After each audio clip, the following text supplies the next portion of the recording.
All right, and we are back into the racing, just 8-minute centers in between each race. So not very much of a delay in between races. It's just going to be one after the other this morning. Event number 27 coming up. This is the men's under 16 coxed quad. Again, we've got 6 lanes out racing today. In lane 1, Los Gatos. Lane 2, Capital Crew. Lane 3, Newport Sea Base. Lane 4, Pacific Rowing Club. Lane 5, NorCal Crew. And Lane 6, Cathedral Catholic High School. Now, when you're U16 here, you got to know this is some of the early days of racing. So there's a lot of unknown that's still happening at these races. And I think you mentioned this earlier, Adrian, but it is always impressive to see how well a crew performs at this age. I didn't start rowing until I was 19 or 20. And at that age, you feel like you can at least handle some of this competition. And so to be U16 and be out here putting on this kind of a performance is always impressive to me. Oh, yeah. I mean, the poise that a lot of these athletes are demonstrating and the excitement and the adrenaline of being at this event. I mean, I remember as a youngster a million years ago that being able to come to San Diego, earning a seat in a boat to race at San Diego was such a big deal. But it's also important to remember this is just the beginning of the season. Actually, for some of these kids, they've been racing since February. The racing starts so early now for a lot of these junior crews. For collegiate, not so much, but they've got already a couple of races under their belt. So, these are experienced oarsmen, such as it is, and, they are really earning the seat to be here in San Diego. That really says something for them and the future of their rowing career. Now, from our perspective, what we can see is it looks as if we've got Los Gatos Rowing Club and Pacific Rowing Club in the shot at the moment. Not exactly sure where those other crews are. So it appears we've got Capital Crew sitting up out front with Los Gatos Rowing Club in second from what we can see, and perhaps Pacific Rowing Club in that third place position. That's just what we can see here. That Capital Crew chipping away there. You can tell when they have a little bit of open water, sometimes those boats will start to surge because they can begin to see what the other boats are doing, and it puts them in a bit more of the driver's seat, rowing being one of the few sports where you cross the finish line backwards. So if you are behind other crews, you don't always know where they are. Yes, you do have a coxswain. Yes, the coxswain will most likely be telling you where they are if you have a good one. They'll race you against those other crews and try to help you bridge that gap between them. But when you get out, such as Capital Crew is at the moment, you're able to establish a bit of confidence amongst those other crews, seeing them, seeing when they make moves, seeing when they surge, and being able to fend off any attacks that might be coming.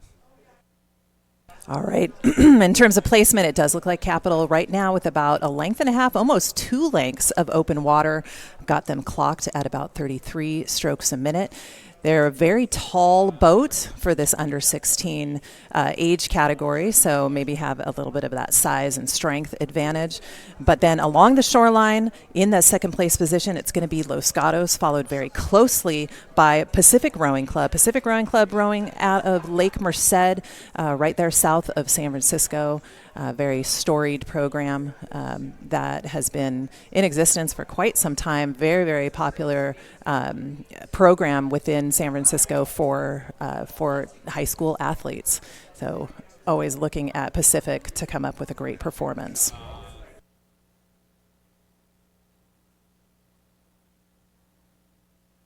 And here's that nice footage here of that Capital boat taking deep breaths, looking very focused. Of course, we've got the bucket hat in the bow seat for extra speed. I think that's the job of bow seat, is just to look good enough that they give you some free speed, right? Absolutely. There's always has to be a little bit of swag back there.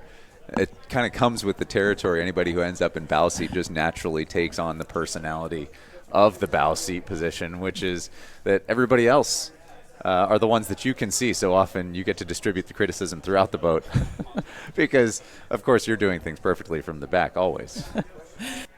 All right, so we talked about our placement here. Obviously, Capital up front, just kind of dominating this race and holding on to that lead. It doesn't look like they've extended the lead that much, but just kind of ticking along. This is just kind of like their business plan, making sure that they do what they need to do, listen to that coach, execute their race plan. Los Gatos in lane 1, holding on to the second place position, with Pacific in third. Looks like NorCal out of lane 5 is in your 4th place position, followed by Newport Seabase, and then finally Cathedral Catholic High School. Great to see a high school program out here competing against these in this U16 category.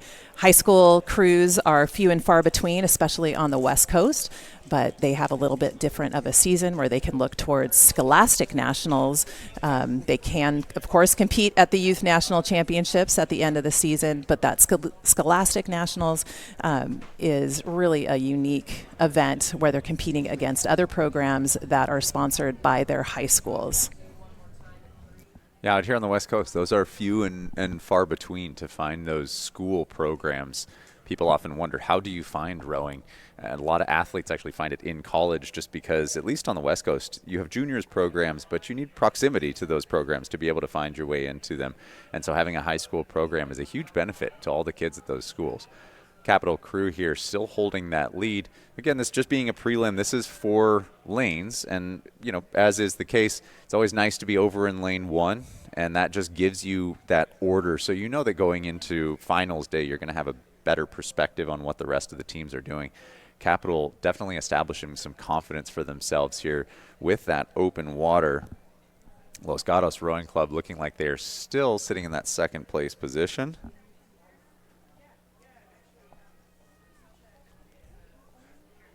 Looks as if perhaps we have NorCal sitting in that 3rd position.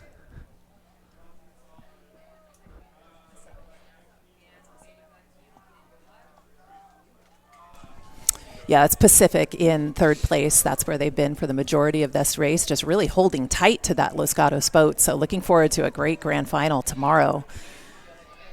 In the 4th place position, we're going to look over to NorCal.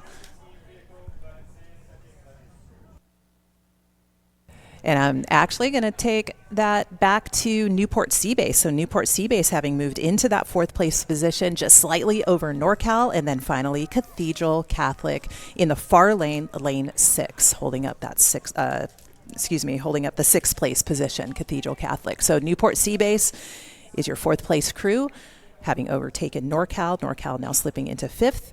Cathedral Catholic rounding out this under 16 Cox quad in the 6th place position.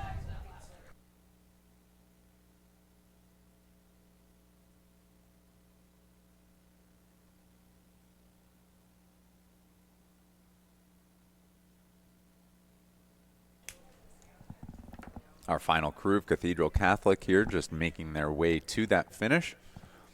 Last few strokes, bringing themselves across the finish line.